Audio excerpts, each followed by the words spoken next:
सर्वकार्येषु सर्वदा। सर्वांना माझा सादर प्रेम नमस्कार. माझे नाव अर्णव तुआन महाद्या आहे. मी इयत्ता 4थीत आहे आणि मी युगोत्तर बारी शाळेला जातो. आज मी तुम्हाला एक सुंदर कथा ऐकवणार.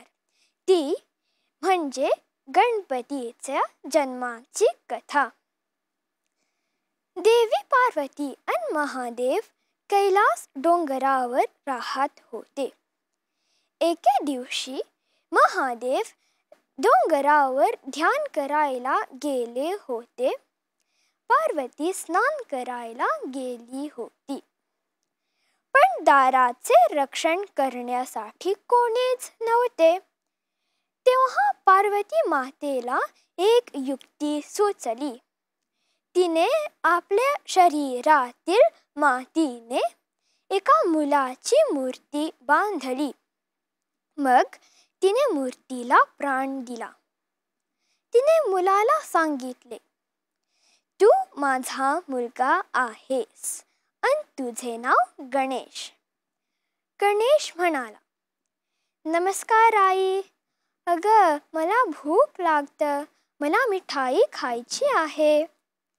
पार्वतीने ठीक म्हणाली आणि मिठाया तयार करू लागल्या. नंतर तिने गणेशाला सर्व मिठाया दिल्या. या मिठायांपैकी गणेशाचा आवडता मोदक होता.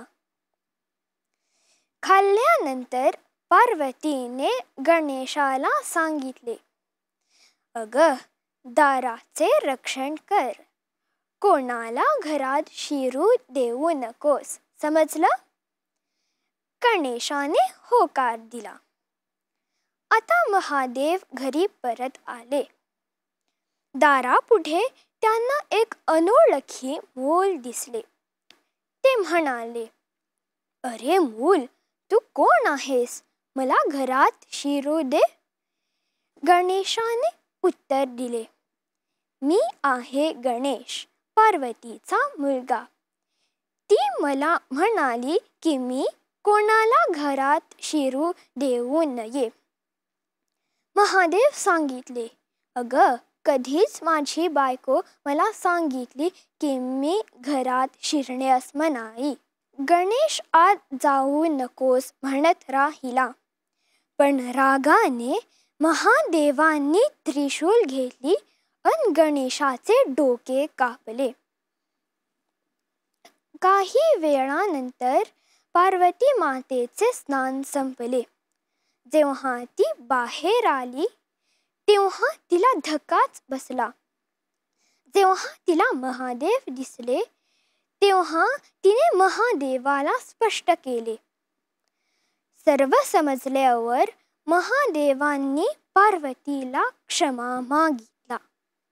इतक्यात त्यांनी नंदीला व आपल्या सेवकांना आदेश दिला की रस्त्यात त्यांना जो सजीव प्राणी दिसेल त्याचे शिर आणावे. त्यांच्या सेवकांना पहिला प्राणी दिसला तो म्हणजे बालहत्ती. त्यांनी त्याचे शिर आणले. महादेवांनी आपल्या सामर्थ्याने ते शिर गणेशाच्या शरीरावर जोडून गणेशाला पुन्हा जिवंत केले. या दिवसापासून गणेशाला एका हत्तीचे डोके असते. अशा या गणपती बाप्पाच्या जन्माची ही कथा आहे. आशा करतो तुम्ही आस्वाद घेतला आहे. गणपती बाप्पा मोरया, मंगळमूर्ती मोरया. धन्यवाद आणि नमस्कार.